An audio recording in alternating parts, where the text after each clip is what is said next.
Alright, what's up guys? Welcome back to my channel. Today we're going to be doing something different from my usual real life car stuff. We're going to be building a drift car on Forza Motorsport 7. The last time I did one of these videos, it was really successful. It got like 30-some thousand views, so I'm really proud of that. But that was a long time ago and the game has changed a lot since then. We've had angle kits added to the game. And I've perfected my tuning skills like throughout that video a lot. So I'm going to be going through how I upgrade into my cars. We're going to be using a S13. This is actually a comp car. I compete in this car. Like, it's nothing serious, but I do like to, you know, just like get in like competitions, and this is what this car is for. And it's a perfect car for that. The way I have it built, it's the perfect weight and everything. So I'm just going to quickly go over all the upgrades that I have. For the engine, actually, it's LS swap, so make sure you go and LS swap it. And it is supercharged. Yeah, it is supercharged. So supercharged LS. And the way I have this car or the motor setup is for maximum torque, like throughout the rev range. So basically I upgraded everything. Let me just double check. Yes, I did upgrade everything besides the oil, dry sump oil system, because I'm trying to keep the weight balance of this car pretty good. If you add this, then it adds front heavy bias. So I didn't do that. Also added the lightweight flywheel. And what I didn't do on this car is go with the maximum upgrade on the valve trains, because if you do that, as you can see, the power band, the car ends up having a lot more horsepower than torque. But if you keep it to where I'm at, the torque is fairly still up there along with the horsepower number. And the reason why I'm doing that, because I want this thing to be able to spin its wheels from a very low RPM. So that's that. This is actually, it's not too critical on how you do it. You're free to do whatever you want on here. And obviously everything else is upgraded. For the tires, the comp that I run in, they require you to run a sport tire no larger than 285. So that's what I have. And now we're gonna actually go on how I have this car tuned. This is the important part. So I run my tire pressures the lowest possible for grip.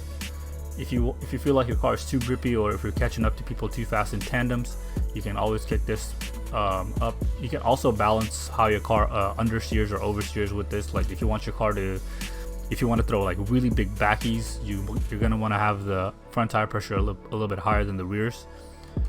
Okay, and this is my gearing setup. I have it set up this way to, like I said, maximize that power band.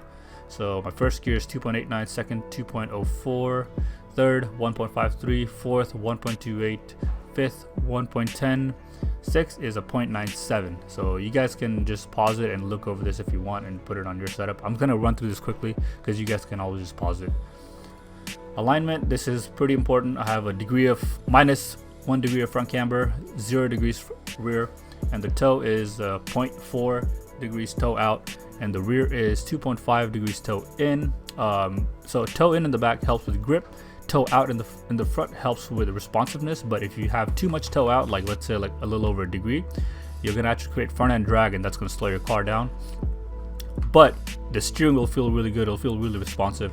So I have it set to 0.4, so that way it still feels somewhat decent, but at the same time it maintains good amount of speed when it's in drift. And my caster, I usually, in my like not comp cars, just my regular cars, I max the caster out. That way I can drive at super high angles, throw big backies. But for this car, I have the caster reduced to 6.2 because this helps with front end grip when you're actually sideways. So like if you're tandeming with someone and you're getting too close, you need to turn out of it. If you do that, your car, it won't understeer as bad as if you had the caster all the way maxed out. Also, the camber helps with that too. Like if I'm just running a car just for fun, just want to throw big backies, I will turn this down to like maybe negative 0.5. But because I want good grip when I'm sideways in drift, I have it set to a degree. So alignment settings are very important. Steering angle, obviously max. And anti-roll bars, this is also one thing you can use to control your car's understeer and oversteer. I have it set fairly low. Like usually stock they have it like, I think at like 20 something, like 25 or something like that. I have it set pretty low because I want my car to dig in and bite. If you find, you can also balance how gripped up your car is front versus back with this. If you feel like your back is washing out too much, you can drop the rear anti-roll bar down. That'll grip up the rear end a little bit when you throw it in. Springs are, I have the front set to 621.8 for good responsiveness. It's kind of a stiffer setting, but it gives good responsiveness. And then the rear, I have it set fairly soft because I want good grip out of the rear end. And the ride height, usually most people will just slam it to the ground. I don't want to do that in this case because it is a comp car. The suspension actually needs to move and travel as it hits bumps and stuff. And the dampening, the dampening tends to be very important, and I haven't exactly figured out how to set it up properly yet, but so far this is the best settings that I've found for this car, and it works really good because I mess with the settings a lot when I'm driving the car. So go ahead and copy that. And the downforce, I do have a wing on the car and I put it to 200 because obviously I want as much grip as possible. And then my braking force, you can set it to between 85 to 90% front bias. That's for when you're tandeming, you can left foot brake and it won't really affect your rear wheel speed. And differential, I have it set to 89. Acceleration and deceleration is 60. It's kind of tough to explain, but sometimes you don't want your wheels to be perfectly locked together. You want them to have a little bit of slippage. Also helps with grip.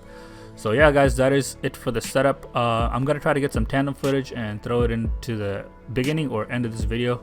So I hope you liked it. Please leave a like, subscribe, and follow me on Instagram at Ace350Z, and I'll see you guys later. Thanks.